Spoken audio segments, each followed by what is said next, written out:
BFM Bourse, l'écho du monde. Et bonne année aux Chinois, donc c'est l'année du cheval de feu qui démarre aujourd'hui. Patrice Gautry est avec nous, chef économiste d'Union Bancaire Privée. Bonjour Patrice.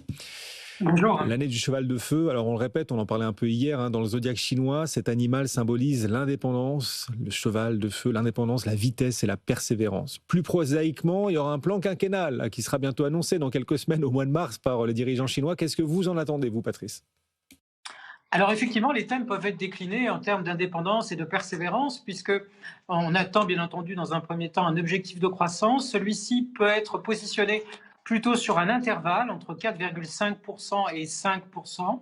Et puis on va attendre une politique globalement de reflation, mais de reflation pas à grands coups de plans massifs comme on avait vu en 2008, mais plutôt des mesures qui seraient ciblées et relativement dosées. Alors les thèmes évoqués et que l'on attend, bien entendu, ce sera encore donc la course à la technologie, l'indépendance vis-à-vis des États-Unis et bien entendu donc toujours les développements du développement industriel, puisqu'on est engagé en Chine dans une campagne qui vise à réduire en quelque sorte la concurrence, mais la concurrence dévastatrice, c'est-à-dire qui a amené une surproduction et une baisse des profits. Et puis il y a un autre thème qui est important, qui va s'inviter dans ce nouveau plan, c'est bien entendu la consommation.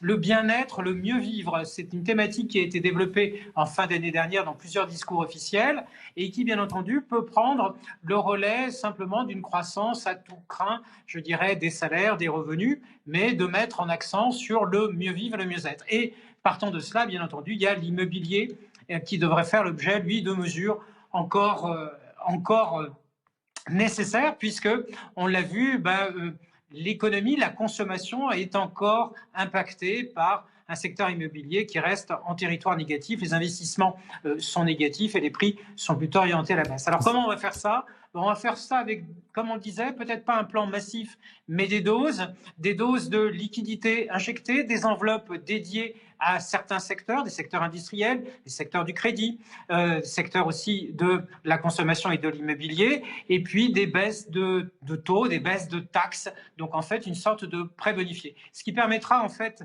d'avoir une certaine flexibilité, je pense que c'est le mot qu'il faudra peut-être retenir de ces annonces, flexibilité dans la façon dont les autorités chinoises peuvent intervenir au gré en fait, des développements conjoncturels, puisque, on le rappelle aujourd'hui, en fin d'année dernière, la croissance chinoise a surtout été avec un seul moteur, et le moteur des exportations.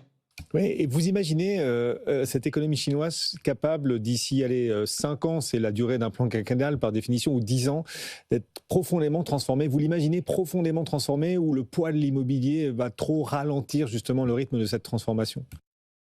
Alors l'immobilier, effectivement, c'est un poids qui commence à peser très très lourd, puisque la consommation est revenue sur une progression de seulement moins de 1% d'ailleurs, comparé sur un an donc pour les ventes au détail. Donc on voit bien que cela pénalise un moteur essentiel, on le voit dans l'économie américaine. Si on n'avait pas la consommation, eh bien ce serait quand même difficile de performer aussi bien.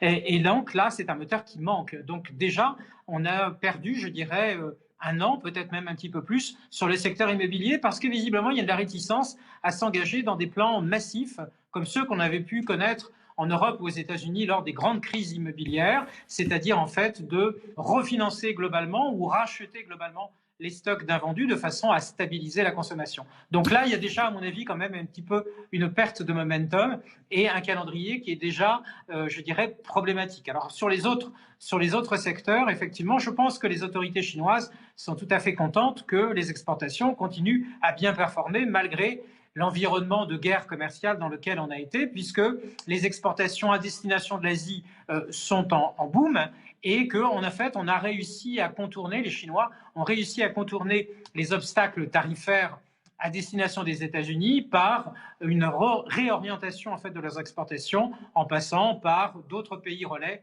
comme le Vietnam, la Birmanie ou d'autres pays asiatiques. Et puis, on a bien vu effectivement la forte concurrence des produits chinois qui sont arrivés avec des prix très bas sur le marché européen, puisque lui, le marché européen, est aussi ouvert. Donc je pense que les autorités chinoises vont être très très contentes de continuer, certainement au premier trimestre, à continuer d'essayer de bénéficier encore de ce contexte favorable pour les exportations, mais bien entendu un relais sur l'investissement des entreprises, donc dans un autre contexte, avec un contexte stratégique et de nouvelles technologies encore plus marquées, et puis progressivement, de certainement rebalancer vraiment cette économie chinoise en faveur d'un socle durable de la consommation, ce qui n'est pas encore le cas.